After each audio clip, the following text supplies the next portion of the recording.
Será que vamos ter conflito militar no sul da América? Vocês sabiam sobre o território Essequibo, uma disputa que quase já vai chegar a 2 séculos entre a Guiana e a Venezuela? Será que Maduro de fato vai anexar esse território? Haverá guerra em 2024?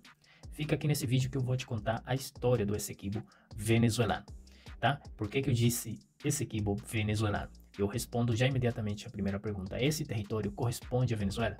Sim, corresponde à Venezuela e eu vou te contar todos os detalhes, tá? Em questões históricas, principalmente até chegar na atualidade, na qual eu te explico e te comento por que o Maduro está agindo de forma irresponsável. Mas vamos lá. Primeiramente, a gente precisa entender o nosso território, o nosso contexto territorial e político da Venezuela a partir do momento em que ela era apenas uma colônia da Espanha, né? Uma colônia espanhola. E vou te comentar primeiro essa parte histórica, e antes de passar para isso, vou te contar o que é o território Essequibo, onde fica o território Essequibo e por que é interessante para esse conflito interessante e importante, inclusive para o Brasil. Tá? O território Essequibo faz fronteira com o Brasil, tá? É fronteira com o Brasil, está ali anexado a Guiana e a Venezuela, está no meio dos dois. E aí vocês estão vendo a extensão territorial dele, né? 159.542 quilômetros, quadrados. Ele antigamente antigamente eu falo que nos mapas da Venezuela, o limite fronteiriço com a Guiana era estabelecido nessa linha aqui que eu vou marcar. Ó. Essa linha que está aparecendo aqui, tá? Essa linha corresponde ao rio Essequibo. Essa linha era a que aparece nos mapas da Venezuela. Porém, a Venezuela, obviamente, logo com essas disputas, por isso que nosso mapa na Venezuela, nessa escola, a gente tinha ensinado que esse território estava em reclamação, aparecia com umas linhas diagonal, mas a gente sempre adicionava quando a gente desenhava o mapa, tá? Isso não é do Maduro, isso é de muito antes, perfeito? Então, vocês veem ali onde fica esse território, então, e eu queria mostrar também para que vocês possam ter uma dimensão do que é esse espaço de quase 160 mil quilômetros. Tá? 160 mil quilômetros, para que vocês possam ver, né? Aqui está o Brasil, né? Tem a Guiana aqui, que é esse território do lado. Esse aqui que está num verde mais claro é o território Essequibo, tá? Agora, como é que cabem 160 mil quilômetros? Vejam vocês. Facilmente poderia entrar Porto Rico, Israel, Bélgica, Dominicana, El Salvador, Jamaica, Palestina, o território da Palestina, o território desses países todos, e até o Catar entraria ali nesse território. Ou seja, um total de 8 países que eu tomei como exemplo poderiam caber nesse território. Por isso que é importante. Além das riquezas naturais e minerais que ele tem. Beleza, vamos continuar agora. Eu quero que vocês entendam que eu vou abordar esse tratamento aqui desse problema, né? Que é o Essequibo, a disputa, me referindo a datas importantes, anos importantes, para que vocês possam compreender de onde ele vem, né?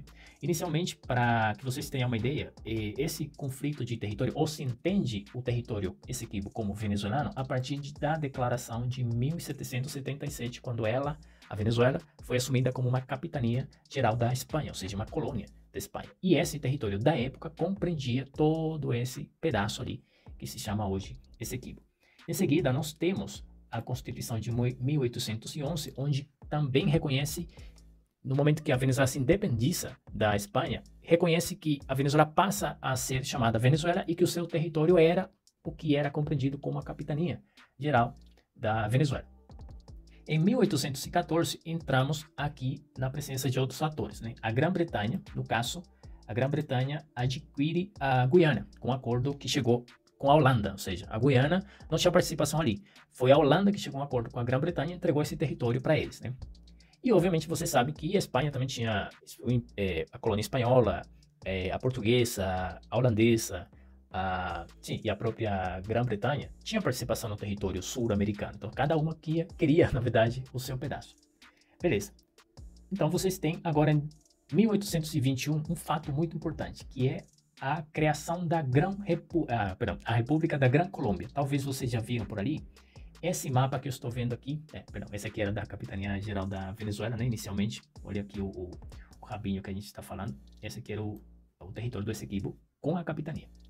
E o que eu ia mostrar para vocês era o da República da Grã Colômbia. Em 1821, quando ela se funda, ela junta Colômbia, né, o território que hoje é Colômbia, uma partezinha ali do Brasil, Peru, tem o Equador também participando, tem o Panamá e, obviamente, tem a Venezuela. E como tem a Venezuela, obviamente, todo o território que era, então, a Capitania Geral da Venezuela, que compreende todo esse território ao este da Gran Colômbia, né? Beleza, então vocês vão vendo ali. 1821 aconteceu isso. Porém, esse projeto era um projeto do Simão Bolívar. O Simão Bolívar era o libertador de todas essas nações. Porém, ele morre em 1830. Quando ele morre em 1830, claramente o projeto ideário de formar essa Gran Colômbia cai por baixo porque o território entra em disputa. Individuais, líderes queriam também uma liderança para os seus próprios territórios. E isso para com que em 1831, logo, o Bolívar já tinha morto, mas em 1831 cai a Gran Colômbia, né? Ele se separa novamente, os países, digamos, existiu por 10 anos esse país chamado Gran Colômbia, e passamos a parte de 1835, né, que eu queria trazer para vocês também essa data. 1835, a Grã-Bretanha assigna um cara chamado Robert Schomburgk para definir a fronteira que ela tinha, que a fronteira da Guiana Britânica tinha com a Venezuela. E esse cara vai ser importante porque vocês vão ficar sabendo dele, né? A linha do Schomburgk. Mas enfim, a Venezuela, entre esses 10 anos que existiu a Gran Colômbia, e muito antes, entre 1811 e 1831, foi 20 anos de guerra civil, gente. Teve militares também, guerras militares, mas foi um país devastado totalmente pela guerra. E isso favoreceu muito que a Grã-Bretanha tomasse partida dessa situação. Em 1839, chega a primeira linha, o que se conhece como a primeira linha de Schomburgk. E essa primeira linha começa já a burlar o mapa, porque eles começam a traçar uma linha que não era separada pelo rio Essequibo, e sim um pouco mais ao oeste, né, em direção à Venezuela. Ou seja, tirando o território da Venezuela. E em 1841 começa oficialmente essa disputa. Se conhece como a disputa oficial porque a Venezuela diz, cara, a Grã-Bretanha quer tomar conta do nosso território, né? E, obviamente, a Venezuela estava se constituindo, uma nação apenas que estava aprendendo a andar logo à morte do Simão Bolívar. Eu vou dar um pulo um pouco mais de 40 anos, porque em 1887 aparece uma nova linha, anexando mais quilômetros ao mapa da Guiana Britânica, né?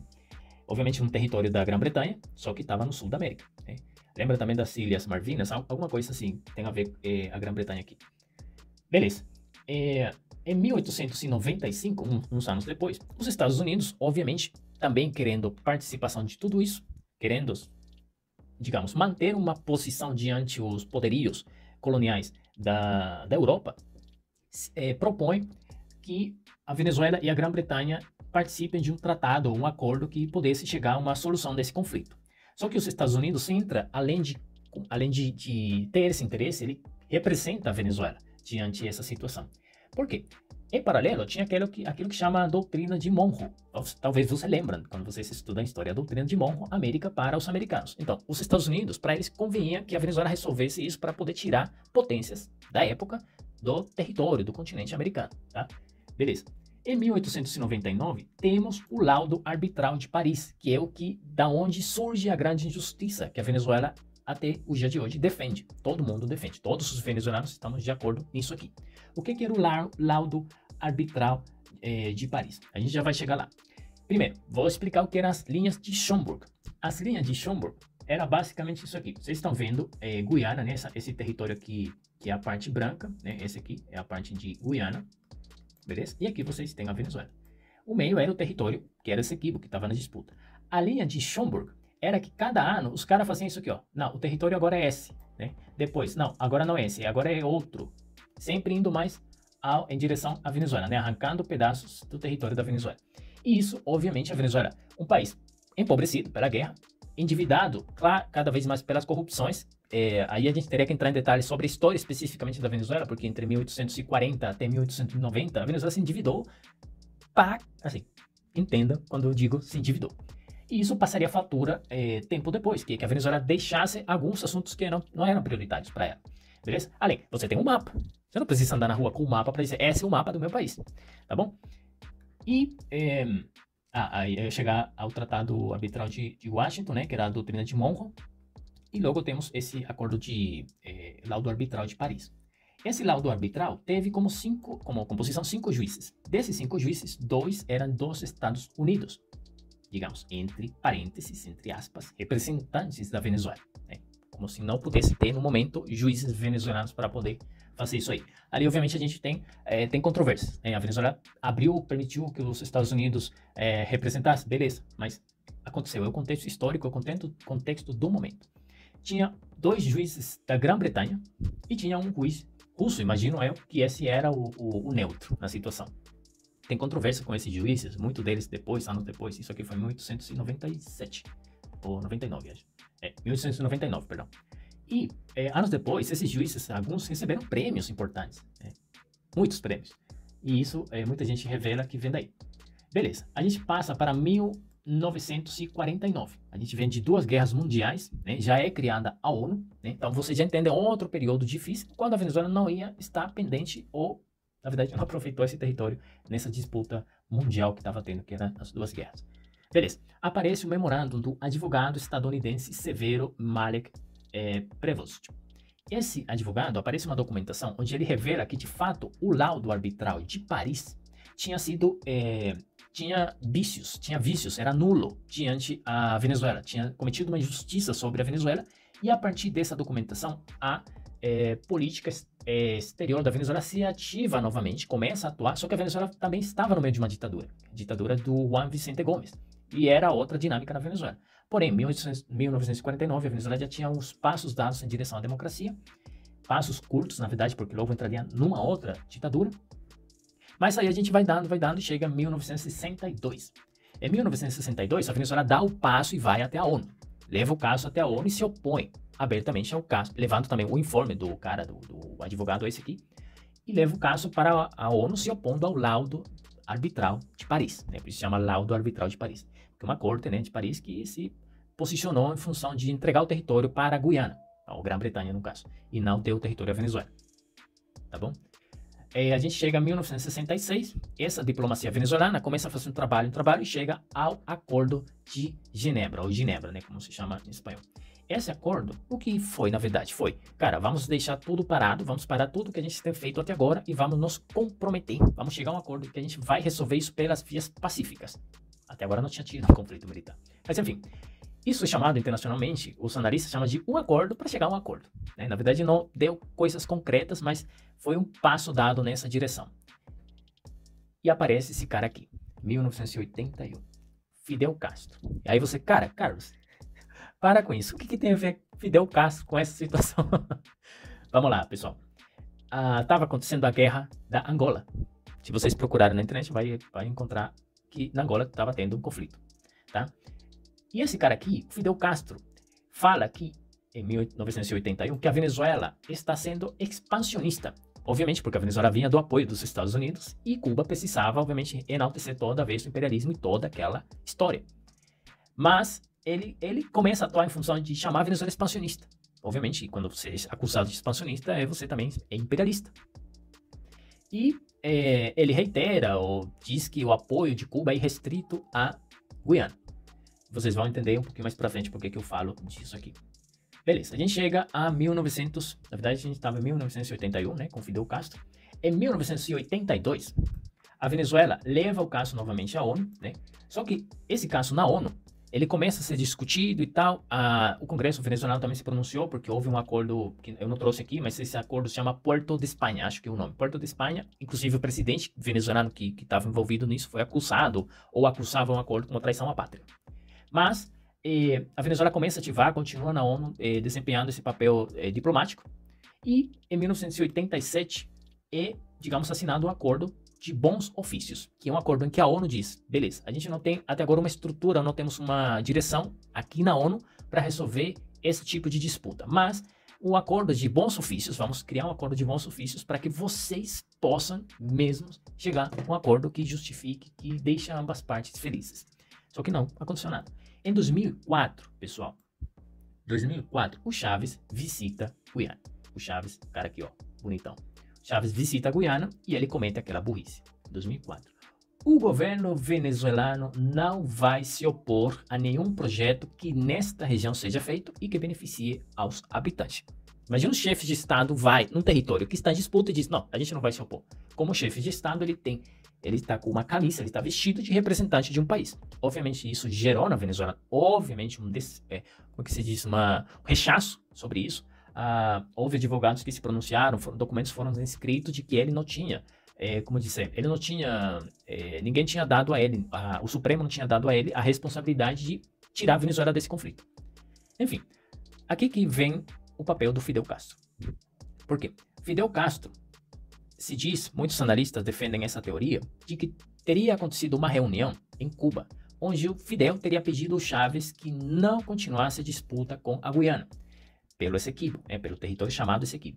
Esse pedido era um favor especial que ele pedia ao Chávez, já que Guiana teria sido um grande apoio na guerra da Angola, ou seja, Cuba pede à Venezuela que não continua a luta com a Guiana, porque a Guiana tinha sido um aliado importante de Cuba na guerra da Angola.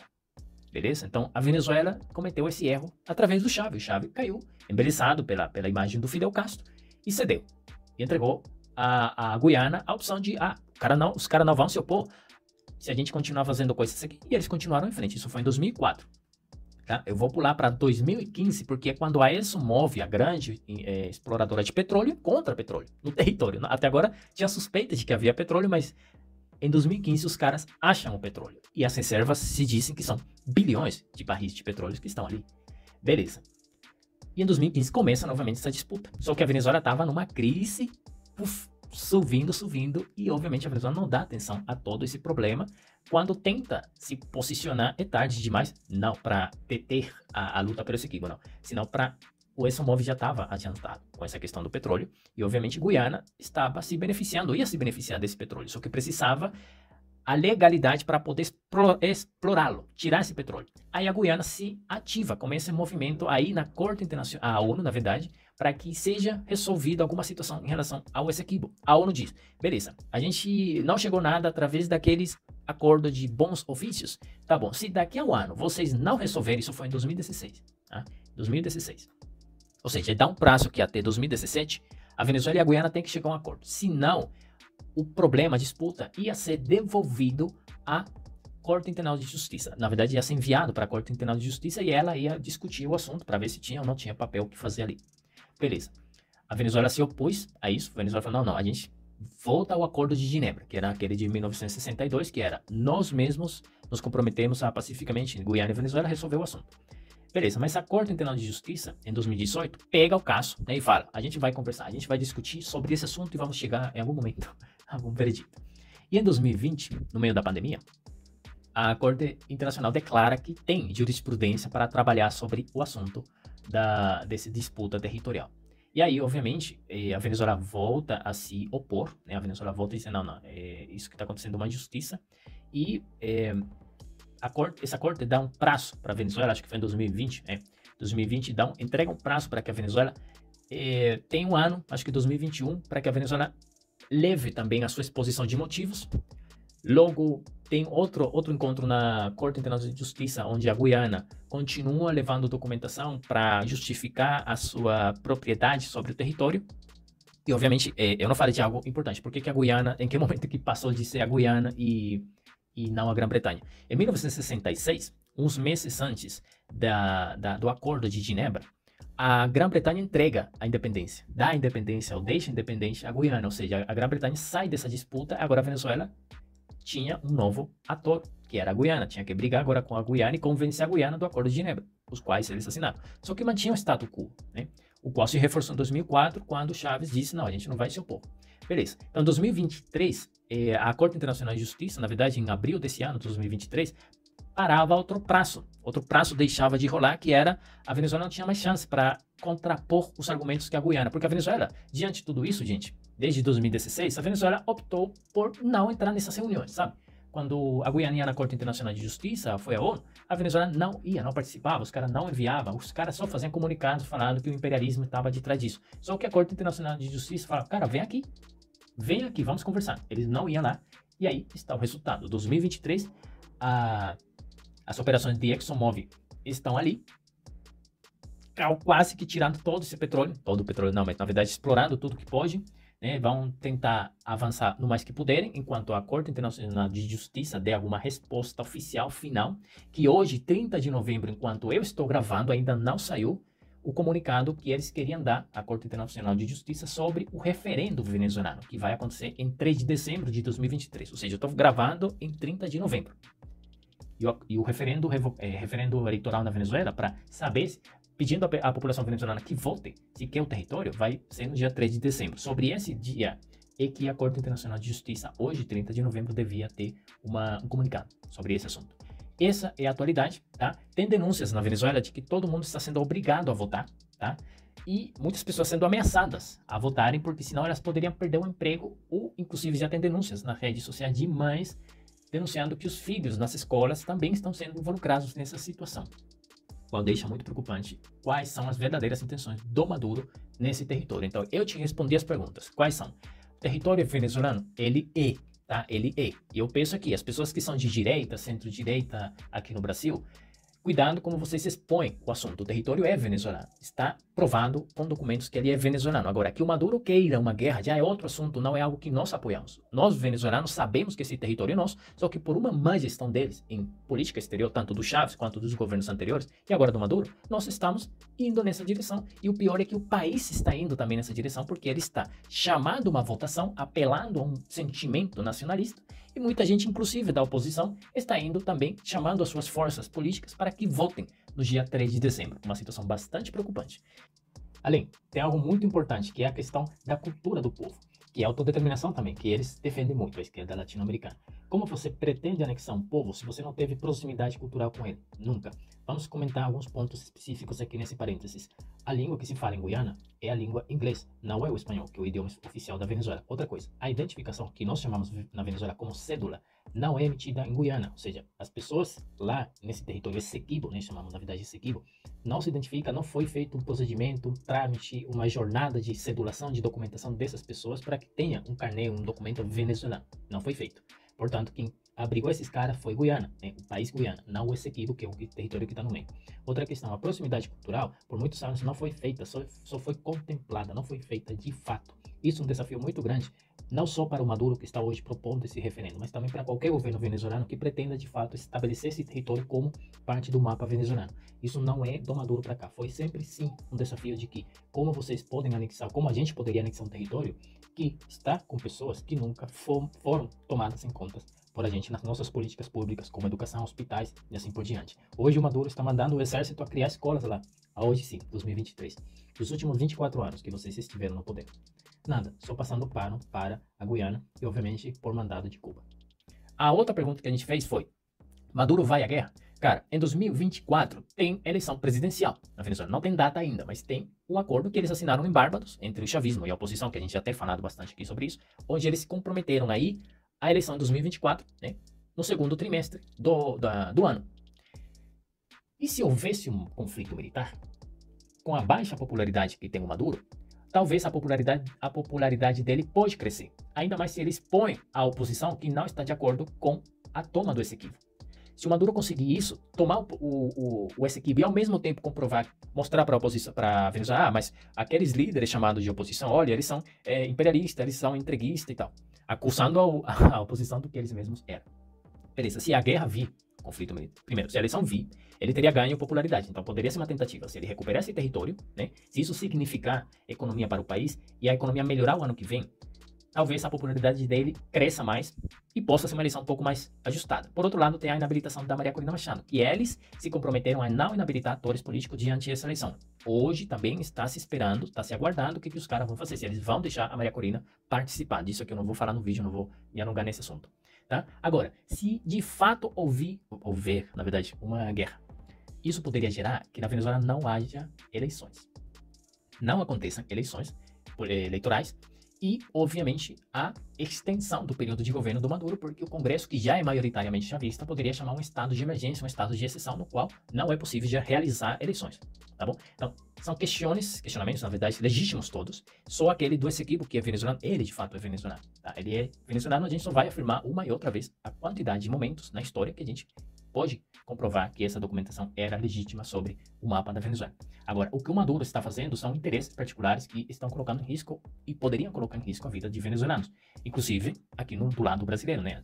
O lado brasileiro teria que tomar alguma posição sobre esse conflito, se houver, ou tomara que não haja conflito militar ali nessa fronteira, porque é fronteira com o Brasil, tá bom? Como eu mostrei aqui no vídeo anterior. Agora, é uma aula rápida, eu não queria que ficasse muito longa sobre esse assunto da Venezuela. Eu quero que você deixe o seu comentário se você entendeu, se você gostou do conteúdo que eu trouxe aqui para vocês. E outra coisa muito importante também, compartilha esse vídeo, tá bom? Compartilha esse vídeo, por favor, ou pega um print, compartilha lá nos stories e me marca que eu compartilharei também a sua menção lá nos stories. Muito obrigado, e aí espero que a gente possa recuperar esse território nosso, venezuelano, sem uma guerra, evidentemente, porque isso não traz benefício para ninguém, ainda menos para um país como o nosso, a Venezuela, que está lascado totalmente.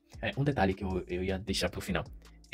Esse território parece que tem umas reservas de gás também muito grandes, muito grandes. E isso também teria um interesse, cutucado o interesse de não só dos Estados Unidos, senão de outras potências. Mas isso aí conversa por outro assunto. Eu só queria falar dos aspectos históricos e por que sim, venezuelano esse território chamado Essequibo. Tá bom? Então, deixa aí o seu comentário, deixa seu like, galera. Compartilha esse vídeo aí, pega um print, marca lá, manda nos stories, no WhatsApp. Tá bom? Muito obrigado aí. Tchau.